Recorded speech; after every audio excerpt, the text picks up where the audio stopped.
রাত বাজে 2টা। কুচকুচে কালো অন্ধকার, কুকুরের ঘেউ ঘেউ আওয়াজ। একদল যুবক একটা কবরস্থানের পাশ দিয়ে যাচ্ছিল। তো যাওয়ার সময় ওই যুবকেরা তাদের জীবনে নামাজ, রোজা, আল্লাহর ভয় কোনো কিছুই ছিল না।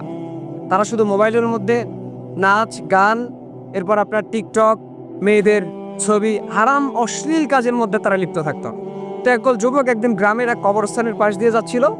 হঠাৎ করে তাদের মাথায় একটা কুবুদ্ধি আসলো আর কি, যে আমরা আজকে কবরস্থানের মধ্যে ঢুকবো, ভিতরে ঢুকবো, দেখি সেখানে কি হয়। তো সবাই মিলে যখন ঢুকলো, কবরস্থানের মধ্যে কিন্তু একটু ভয়ঙ্কর লাগে আর কি, ভয় লাগে আর কি। সবাই বের হয়ে চলে গেল, সাহস করে একজন যুবক ভিতরে ঢুকলো। ঢুকে সে যখন কবরস্থানের ঠিক ভিতরে ঢুকে গেল, তখন কে যেন তাকে ডেকে বলল, তুমি কি জানো যে এই কবরের এবং এই মাটির নিচে যারা বাস করে, মাটির নিচে যাদেরকে রাখা হয়েছে তাদের কি অবস্থা? তুমি কি এই বিষয়ে অবগত আছো? তুমি কি জানো? যুবক ভয় খেয়ে গেল। সে চারিদিকে ছোটাছুটি করতে লাগলো, চারিদিকে দেখতে লাগলো যে আওয়াজটা কে দিয়েছে। সে বুঝতে পারলো যে আওয়াজটা গায়েবীভাবে আসছে। সে যখন বলল যে কে আওয়াজ দিচ্ছে, হঠাৎ করে একটা কবর থেকে সে দেখতে পেল, একটা কবর থেকে একজন লোক উঠলো, যার চেহারা নেই কিন্তু তার চক্ষুগুলো লাল বর্ণের ছিল। সে এসে বলল যে আমি সেই আত্মা, যে আত্মা আমি দুনিয়ার মধ্যে থাকতে অশ্লীল কাজের মধ্যে লিপ্ত ছিলাম, হারামের মধ্যে লিপ্ত ছিলাম, সবসময় হেডফোন কানের মধ্যে দিয়ে ঘুরতাম, গান বাজনা শুনতাম, কনসার্টের মধ্যে যেতাম, আমি নাচ গানের মধ্যে লিপ্ত থাকতাম, মেয়েদের হারাম ছবি নিয়ে পড়ে থাকতাম। আজকে আমার এই অবস্থা, আমাকে আগুনের মধ্যে পড়তে হচ্ছে।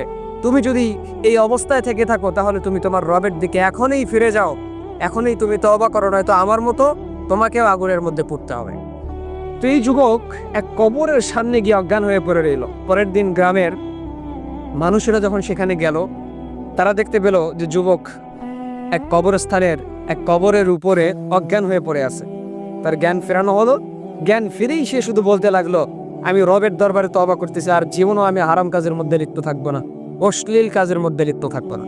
তো এই কাহিনী থেকে আমি আপনাদেরকে এতটুকু বোঝাতে চাচ্ছি যে ভাই, দুনিয়ার লোভ লালসা, দুনিয়ার মহাব্বত কিন্তু খানিকক্ষণের জন্য।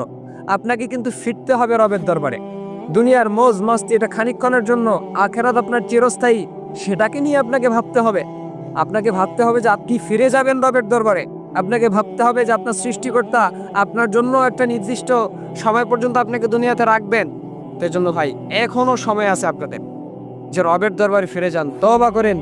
দুনিয়ার লোভ লালসা, গান বাজনা, হারামের মধ্যে লিপ্ত থাকা, অশ্লীল কাজের মধ্যে লিপ্ত থাকা, মেয়েদের ছবি নিয়ে পড়ে থাকা, এগুলো থেকে আপনি নিজেকে হেফাজত করেন। সুদ, ঘুষ, জেনা, ব্যভিচার, এগুলো থেকে আপনি বের হয়ে আসেন, রবের দরবারে ফিরে যান। এখনো আপনার সময় আছে। আজরাইল আলাইহিস সালাম যদি আপনার কাছে চলে আসে, তো আপনার 1 সেকেন্ডও আপনাকে সময় দিবে না, আপনার নির্দিষ্ট সময়ে সে আপনার জান কবজ করবে। তো এই জন্য কবরের কথা যখন আপনি স্মরণ করবেন, তখন আপনার মনের মধ্যে কিন্তু রবের ভয় ঢুকে যাবে।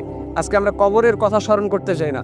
আমরা স্মরণ করতে চাই না রবের কথা, আমরা স্মরণ করতে চাই না জাহান্নামের কথা, স্মরণ করতে চাই না কবরের আযাবের কথা। কবরের মধ্যে কিন্তু 2 ধরনের জিনিস থাকে, আল্লাহর রহমতও থাকে, গজবও থাকে, আল্লাহর আযাবও থাকে। সো আমরা কোনটা নিতে চাই? রহমত নিতে চাই না আযাব নিতে চাই?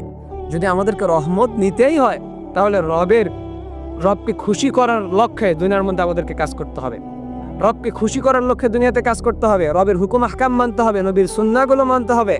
তো এই জন্য ভাই, এখনো সময় আছে, আমাদের ফেরার এখনো